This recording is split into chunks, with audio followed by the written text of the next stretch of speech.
चुनाव से पहले अवैध बाजारों पर चढ़ा घमासान, कांग्रेस बीजेपी आमने सामने। अवैध बाजारों पर सीएम धामी ने ध्वस्त करने का दिया निर्देश, कांग्रेस ने बीजेपी पर साधा निशाना।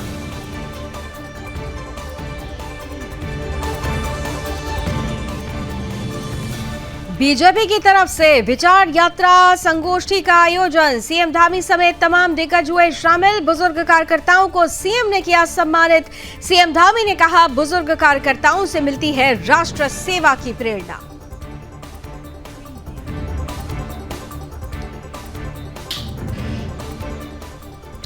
सीएम धामी ने जोशीमठ का किया दौरा, बीजेपी कार्यकर्ताओं ने किया जोरदार स्वागत। धामी ने नरसिंह मंदिर में की पूजा, औली मैराथन का भी किया शुभारंभ।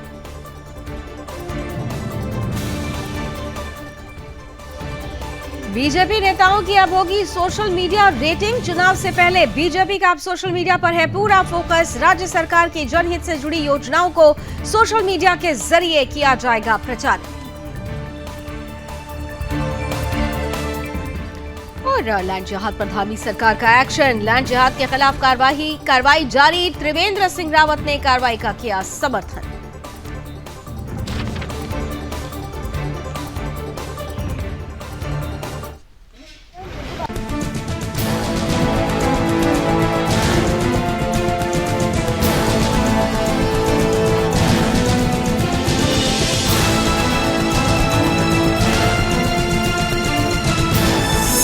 आप देख रहे हैं सुदर्शन न्यूज। नमस्कार, अपना उत्तराखंड देख रहे हैं आप। आपके साथ मैं हूं लावनी विनीत। उत्तराखंड की खबरों का सफर शुरू करें उससे पहले आइए सीधे लिए चलते हैं आपको रुड़की, जहां पर मुख्यमंत्री पुष्कर सिंह धामी इस वक्त संबोधन दे रहे हैं। किसान मोर्चा के आप जैसे मेरे मेहनती साथियों का काम है, निश्चित रूप से आप सबकी बड़ी जिम्मेदारी है, क्योंकि किसानों को समय समय पर बहुत सारी चुनौतियों का भी सामना करना पड़ता है। जैसे अभी इस समय में भी हम कभी आपदा की चपेट का सामना करते हैं, कभी ओलावृष्टि का सामना करते हैं, कभी अतिवृष्टि का सामना करने पड़ते हैं, कभी प्राकृतिक जो हानि होती है उसका सामना करना पड़ता है। ऐसे समय में आप सबकी भूमिका और महत्वपूर्ण हो जाती है। किसान और सरकार दोनों के बीच में, किसानों और सरकारों के बीच में सेतु का कोई काम बखूबी कर सकता है, सेतु का काम और समन्वय का काम कोई कर सकता है, तो वो आप सब हमारे भाई बहन जो यहाँ पर उपस्थित हैं। भाइयों बहनों, आदिकाल से भारत एक कृषि प्रधान देश रहा है और खेती किसानी के इर्द गिर्द ही हमारा जो समाज है वो विकसित हुआ है, हमारी परंपराएं पोषित हुई हैं, हमारे पर्व और त्योहार उसी के हिसाब से निर्धारित हुए हैं। जैसे आप देखते होंगे कि एक हम नया वर्ष कब मनाते हैं, वैसे कैलेंडर का नया वर्ष होता है हमारा 1 जनवरी को होता है। और जो हमारा भारतीय नववर्ष जिसको हम बोलते हैं वो कितने दिन को हुआ था इस बार? 22 मार्च को हुआ था। तो उस समय में तो कोई फसल नहीं पकती है। उस समय में तो जो सूर्य का प्रकाश है और सूर्य की ऊष्मा है वो काफी दूर पृथ्वी से होती है। कड़ाके की ठंड पड़ रही होती है, पूरी तरह से धूप भी नहीं आती है, दिन भी छोटे होते हैं। और जब 22 मार्च आते आते जहां एक तरफ गन्ने की फसल समाप्ति की ओर होती है, वहीं हमारे जो गेहूं की फसल है वह भी पैदा होकर घरों में आने की तैयारी में होती है। इसलिए ये सब जो हमारी परंपराएं हैं और पर्व हैं, त्योहार हैं, ये उसी हिसाब से निर्धारित हुए हैं। कृषि विषय पर हमारा जो इतिहास है वो बहुत ही समृद्ध है। हमारे पास कृषि पराशर, कृषि सूक्त जैसे जो प्राचीन ग्रंथ हैं वो उपलब्ध हैं, जिन्होंने खेती और किसानी के सभी उचित तौर तरीकों के बारे में एक आम जन सामान्य को भी बताने का काम किया है, सिखाने का काम किया है, कहीं न कहीं उनको एक दिशा देने का काम किया है। और हमारे ग्रंथों में एक श्लोक मिलता है, कहते गोइत क्षेत्रगामी च कालिको भी तत्र पितेन्द्र सर्वस्याण कृषको नावसी नदी। यानी कि जो गोधन का पशुधन का हित जानता हो, जो पशुधन का हित जानता हो, मौसम का अनुमान लगा सकता हो, बीज के बारे में जानकारी रखता हो और जो आलस भी न करता हो, ऐसा किसान कभी दरिद्र नहीं हो सकता है, कभी परेशान नहीं हो सकता। ये हमारी जो है सभी श्लोकों में भी है। तो प्रदेश के लिए, प्रदेशवासियों के लिए, खासतौर से किसानों के लिए सरकार द्वारा क्या किया जा रहा है और क्या विचार हो रहा है और आगे बेहतर करने के लिए, इस पर आपने सुना मुख्यमंत्री पुष्कर सिंह धामी को। अब बात कर रहे हैं सरकार के कामों की, तो आपको बता दें कि सरकार अवैध मजारों पर जिस तरीके से कार्रवाई कर रही है, उसे लेकर भी अब घमासान छिड़ चुका है। उत्तराखंड में चुनाव से पहले एक बार फिर अवैध मजारों पर घमासान छिड़ा हुआ है। दरअसल मुख्यमंत्री पुष्कर सिंह धामी ने एक्शन लेते हुए उत्तराखंड में अवैध मजारों को ध्वस्त करने की घोषणा कर दी है। साथ ही मुख्यमंत्री धामी ने लैंड जिहाद को लेकर भी चेतावनी दी है। उन्होंने कहा है कि जो भी लोग अवैध अतिक्रमण के पीछे लगे हुए हैं, वो खुद ही अतिक्रमण को हटा लें, नहीं तो कार्रवाई के लिए तैयार रहें। वहीं मुख्यमंत्री के इस बयान पर विपक्ष ने सवाल खड़ा किया। कांग्रेस के मुख्य वक्ता गरिमा महारा दसौनी ने कहा कि सरकार चुनाव को देखते हुए धार्मिक तुष्टीकरण करने की कोशिश कर रही है। तो वहीं भाजपा का कहना है कि कांग्रेस प्रवक्ता के द्वारा ऐसे बयान कहीं न कहीं मुस्लिम वोट बैंक को सुरक्षित रखने की कोशिश ही नजर आती है। तो कुल मिलाकर अगर देखा जाए तो चुनावों से पहले अवैध मजारों पर सरकार का एक्शन और उस एक्शन के रिएक्शन में कांग्रेस की प्रतिक्रिया तुष्टीकरण की राजनीति के आधार को सीधे सीधे परिलक्षित करती हुई नजर आ रही है। लगातार कभी लव जिहाद, कभी लैंड जिहाद के नाम पर धार्मिक तुष्टीकरण करने का प्रयास चुनाव आते आते करना चाहती है। एक नैरेटिव प्रदेश के अंदर क्रिएट किया जा रहा है एक धर्म और जाति के विरोध में।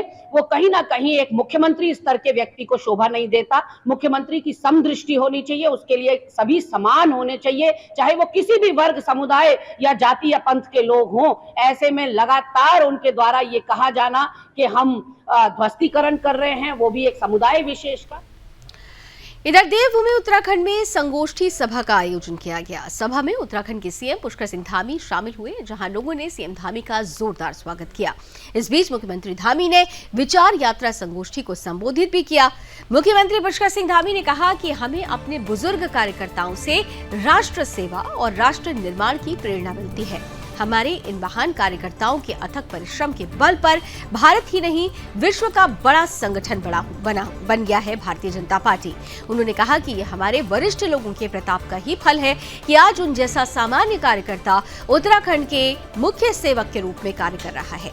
आयोजित विचार यात्रा संगोष्ठी में सांसद नरेश बंसल, भाजपा अध्यक्ष महेंद्र भट्ट, विधायक खजान दास ने भी संबोधित करते हुए मुख्यमंत्री पुष्कर सिंह धामी को युवा मुख्यमंत्री के रूप में उनकी तरफ से राज्य हित में लिए जा रहे निर्णयों की जमकर सराहना की है। उन्होंने मुख्यमंत्री के कार्यों को अन्य राज्यों के लिए भी प्रेरणादायी बताया। मुख्यमंत्री ने इस अवसर पर 101 बुजुर्ग कार्यकर्ताओं को स्मृति चिन्ह देकर सम्मानित किया और उनका आशीर्वाद लिया। इस अवसर पर मुख्यमंत्री ने स्वर्गीय डॉक्टर श्यामा प्रसाद मुखर्जी और स्वर्गीय पंडित दीनदयाल उपाध्याय का स्मरण करते हुए कहा कि उन्होंने राष्ट्रवाद और अंत्योदय को परम कर्तव्य मानने का विचार हमें दिया।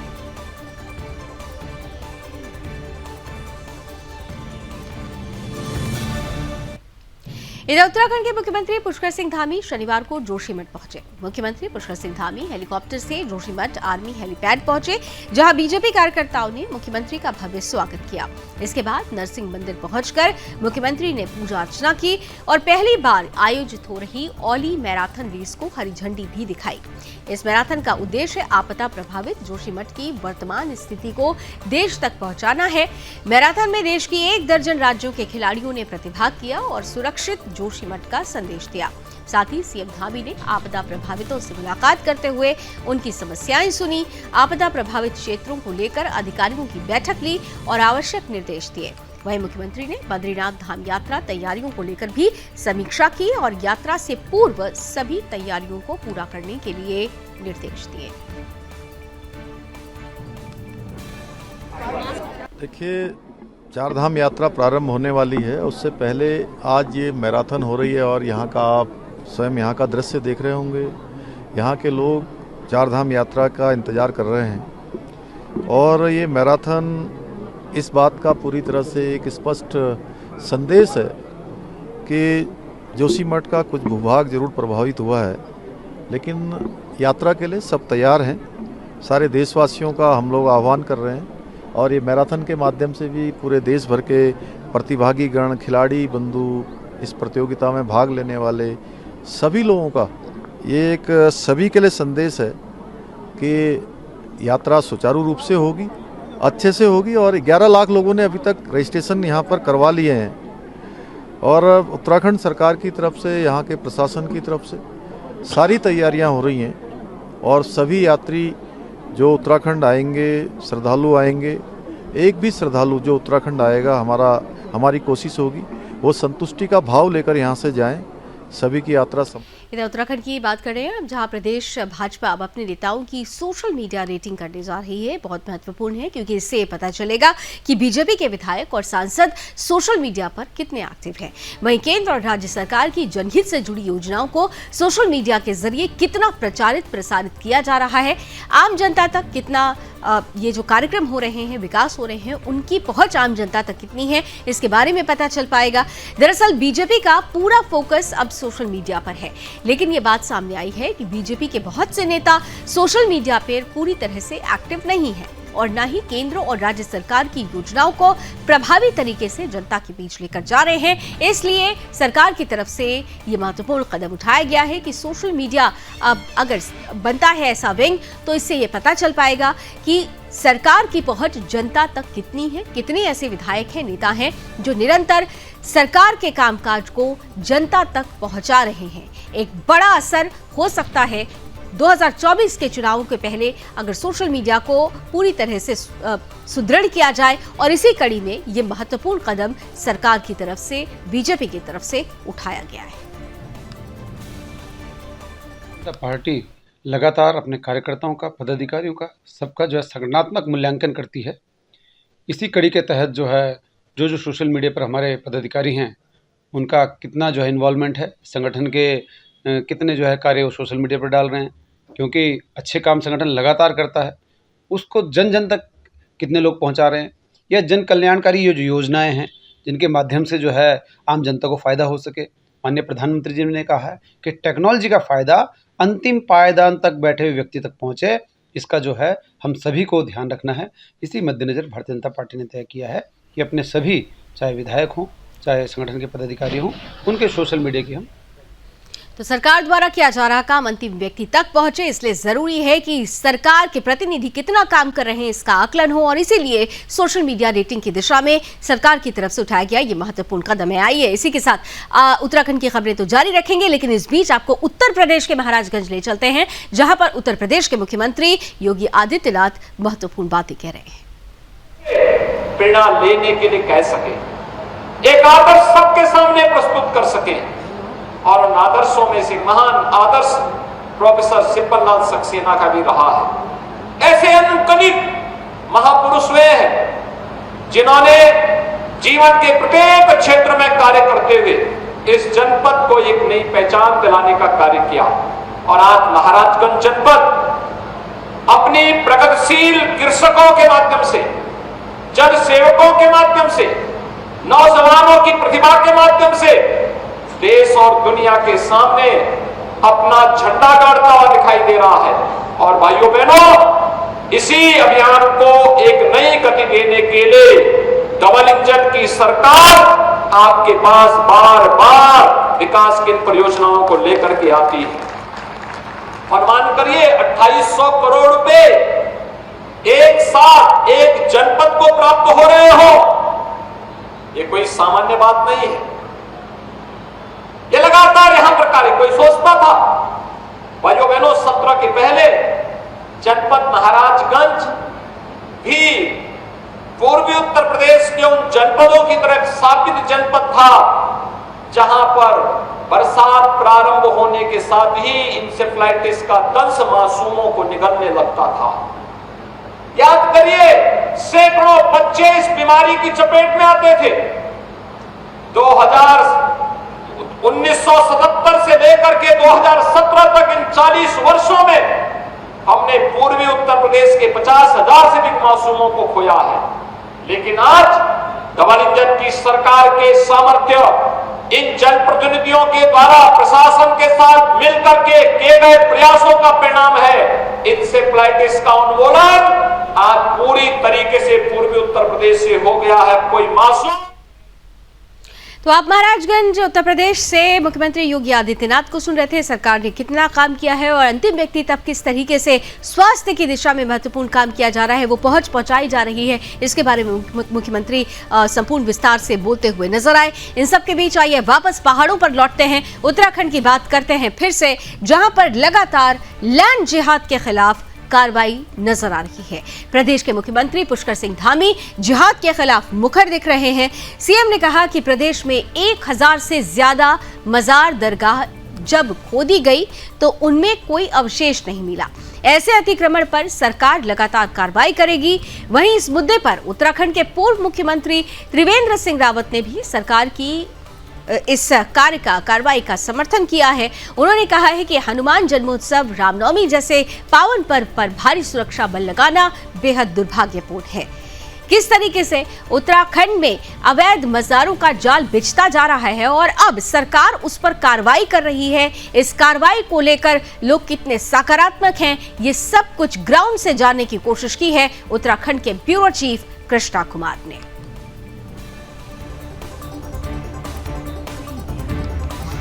सिंह रावत जी हमारे साथ। रावत जी, बहुत बहुत स्वागत है आपका दूरदर्शन न्यूज पर।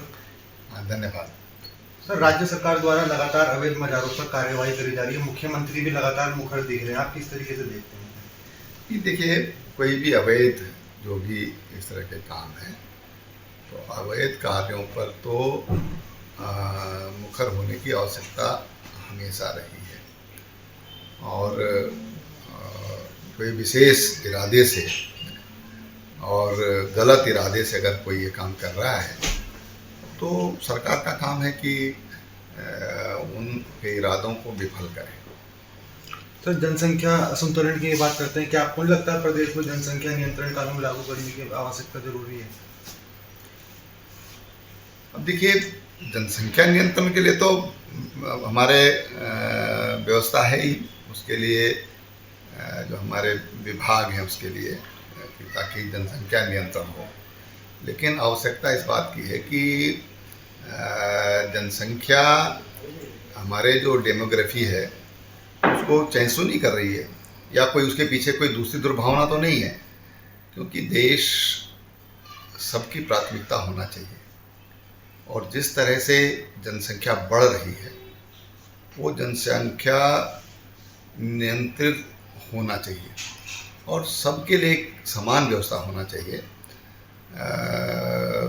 जो लोग जनसंख्या वृद्धि कर रहे हैं एक विशेष मकसद से कर रहे हैं तो उसको नियंत्रित करना चाहिए और वो कानून से होती है या अवेयरनेस से होती है, जागरूकता से होती है। उसके लिए हर तरह के प्रयास करने की ज़रूरत है। मैं समझता हूँ कि जनसंख्या का जो विस्फोट है वो बहुत घातक हो सकता है। सर, हम पिछले दिनों की हम बात करें तो रामनवमी, हनुमान जन्मोत्सव का पावन त्यौहार था, इस अवसर पर हमने देखा कई जगह शोभा यात्राओं का भी आयोजन किया गया, मगर दिल्ली से लेकर चाहे उत्तराखंड की बात करें चाहे राजस्थान की बात करें, हर जगह भारी सुरक्षा के बीच शोभा यात्रा का आयोजन करना पड़ा। अभी हाल ही इतनी भारी सुरक्षा लेनी पड़ रही, तो आने वाले दिनों में यहाँ कहीं 5-10 सालों बाद क्या होगा, इस पर आप क्या कहेंगे? देखिए, ये दुर्भाग्य है और सौहार्दपूर्ण तरीके से होना चाहिए और अगर कोई ज़बरदस्ती फिर उसमें दखलंदाजी करते हैं या विवाद खड़ा करना चाहते हैं या आघात पहुंचाना चाहते हैं तो उसके लिए पुलिस प्रशासन है, उनके पास डंडा भी है, बंदूक भी है, उसका इस्तेमाल करना चाहिए। ठीक है सर, तो बहुत बहुत धन्यवाद। तो बिल्कुल लेते हैं हमारे साथ उत्तराखंड के पूर्व मुख्यमंत्री त्रिवेंद्र सिंह रावत जी, जिन्होंने सुदर्शन न्यूज़ से खास बातचीत की। कैमरामैन इकराम के साथ मैं कृष्णा कुमार, सुदर्शन न्यूज़, देहरादून। पूर्व मुख्यमंत्री त्रिवेंद्र सिंह रावत को आप सुन रहे थे, जो स्पष्ट रूप से कह रहे हैं कि अगर कुछ अवैध होता है तो अवैध के खिलाफ इस अवैध अतिक्रमण के खिलाफ कार्रवाई करना ये एक अच्छा कदम है। सरकार बेहतरीन काम कर रही है, लेकिन तालमेल बैठाते हुए सबको समेकित रूप से लेकर चलने की जिम्मेदारी भी सरकार के ऊपर है, इसलिए इसे भी ध्यान में रखना होगा। बहरहाल देवभूमि की हम बात कर रहे हैं, जहां लैंड जिहाद के साथ साथ लव जिहाद भी लगातार बढ़ रहा है। उत्तराखंड में धर्मांतरण और लव जिहाद के बढ़ते मामलों पर कड़ी कार्रवाई के लिए बने कानून के तहत उधम सिंह नगर के बाजपुर से पहला मामला सामने आया है। जिस युवक पर मामला दर्ज हुआ है, उस पर हिंदू युवती के साथ धर्म छिपाकर शादी और युवती को जबरन धर्मांतरण के आरोप लगे हुए हैं। एसएसपी मंजुनाथ टीसी ने मामले में पुलिस को गहनता से जांच के आदेश दिए हैं। दरअसल प्रदेश में धर्मांतरण कानून लागू होते ही जनपद उधम सिंह नगर के बाजपुर थाने में जनपद का पहला मुकदमा दर्ज हुआ है। एक महिला ने एक युवक पर नाम बदलकर प्रेम जाल में फंसाकर उसके साथ शादी करने का आरोप लगाया। साथ ही महिला ने शादी के बाद अब बेटी होने के बाद धर्म परिवर्तन का दबाव बनाने का भी आरोप लगाया है। महिला ने इसके साथ ही उसके साथ मारपीट करने का भी आरोप युवक पर लगाया है। पुलिस ने पीड़िता की तहरीर पर मुकदमा दर्ज कर दिया। इसके साथ ही मामले की जांच शुरू कर दी गई है।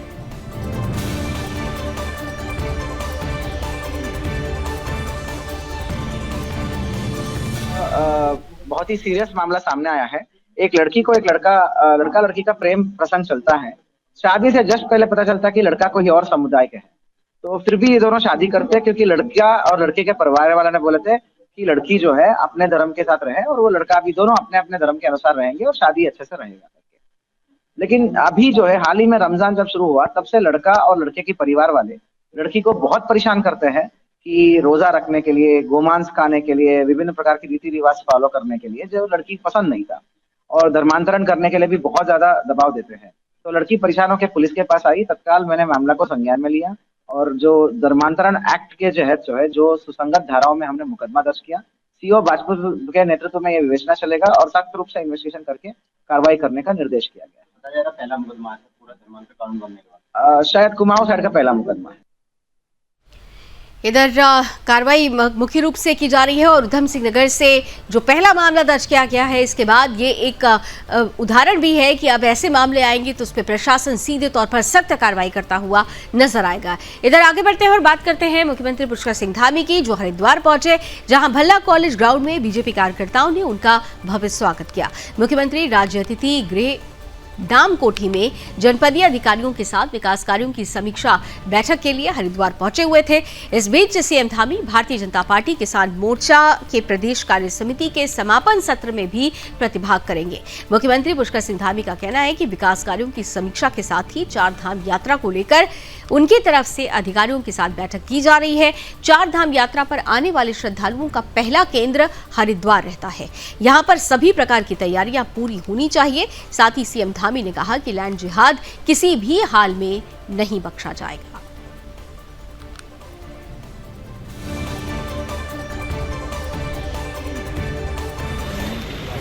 देखिए, वो चूंकि एक बहुत बड़ी साजिश के तहत यहाँ पर लगातार कई वर्षों से हो रहा था।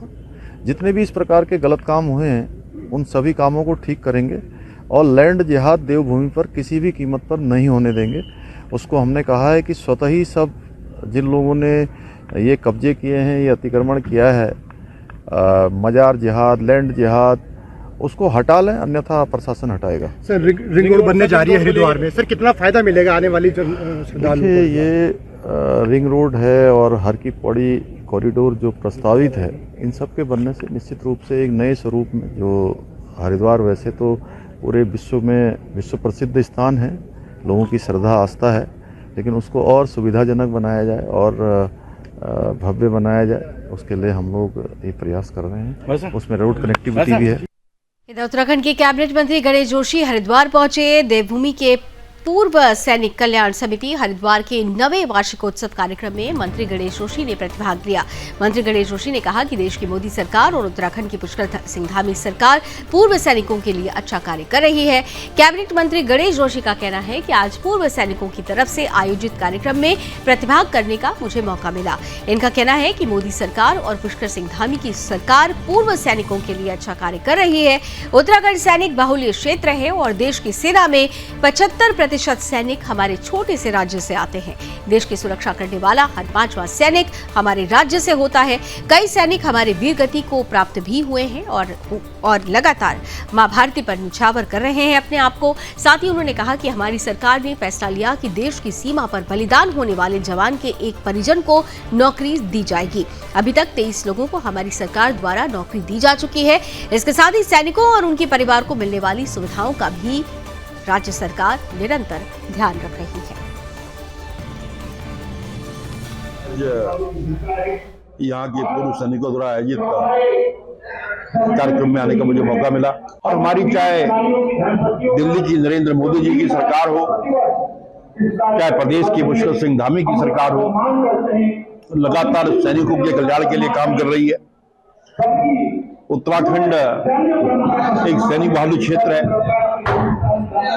देश की सेना का 17.5% की पूर्ति हमारा छोटा सा राज्य करता है। देश की रक्षा करने वाला हर 5वां सैनिक हमारे उत्तराखंड से होता है। हमारे जवान देश की सीमा पर लगातार शहीद होते हैं। पुष्कर सिंह धामी सरकार ने फैसला किया है कि देश की सीमा पर रक्षा करते हुए अगर कोई जवान शहीद होगा तो उसके परिवार के एक व्यक्ति को उसकी योग्यता के अनुसार नौकरी देने का काम पुष्कर सिंह धामी की सरकार करेगी। अभी तक 23 लोगों को हम नौकरी दे चुके हैं। वहीं हमने ये भी सुनिश्चित किया है कि जो हमारे गारंटी अवार्डीज या उनके परिजन हैं अगर सरकारी बसों में जाएंगे तो उनसे कोई किराया नहीं लिया जाएगा। हमने जो गारंटी अवार्डीज है उनके पुरस्कार राशि को कई महावीर चक्र, परमवीर चक्र, अशोक चक्र, सेना मेडल, मेंशन डिस्पैच, इनकी पुरस्कार राशियों को बढ़ा दिया है। इधर वीकेंड और चारधाम यात्रा के दौरान ट्रैफिक व्यवस्था को दुरुस्त बनाए रखने के लिए डीजीपी अशोक कुमार ने पुलिस अधिकारियों की बैठक ली है। बैठक के बाद डीजीपी ने पत्रकार वार्ता कर बताया कि चारधाम यात्रा और वीकेंड के दौरान उत्तराखंड के बाहरी राज्यों से आने वाले वाहनों को नेपाली फार्म से वाया भानीवाला की तरफ डाइवर्ट किया जाएगा। इसके बाद पर्यटकों को भानीवाला होते हुए ऋषिकेश में प्रवेश दिया जाएगा। पुलिस ट्रैफिक के प्लान में श्यामपुर और तपोवन को बॉटल नेक के रूप में चिन्हित किया गया है। इसे देखते हुए ये ट्रैफिक प्लान बनाया गया है। वहीं ट्रैफिक व्यवस्था के लिए टिहरी, देहरादून, पौड़ी तीनों जिलों को एसपी देहात कमलेश उपाध्याय को नोडल और सीओ ट्रैफिक एसपी बलूनी को सब नोडल बनाया गया है।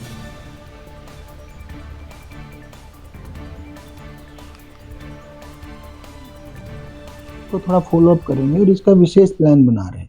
तो हमने दो तो बड़े बोटलनेक पॉइंट आइडेंटिफाई करे हैं, श्यामपुर फाटक और तपोवन, और एक गरुड़ चट्टी वाला भी बनता जा रहा है। ऐसे ही बैराज पॉइंट है। ऐसे हम सारे बोटलनेक पॉइंट आइडेंटिफाई करके इनके सॉल्यूशन निकालेंगे। एक दूसरा, हमने ऋषिकेश में फुल फ्लेजेड टीआई दे दिया है।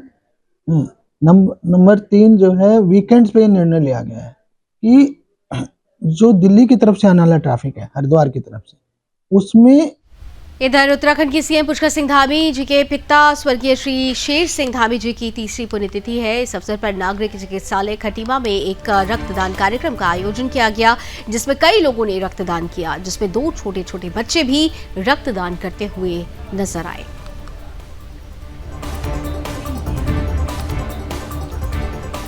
और चलिए इसी के साथ अपना उत्तराखंड में अभी बस इतना ही, लेकिन देश और दुनिया की तमाम खबरों के लिए आप जुड़े रहिए सुदर्शन न्यूज के साथ। जय हिंद।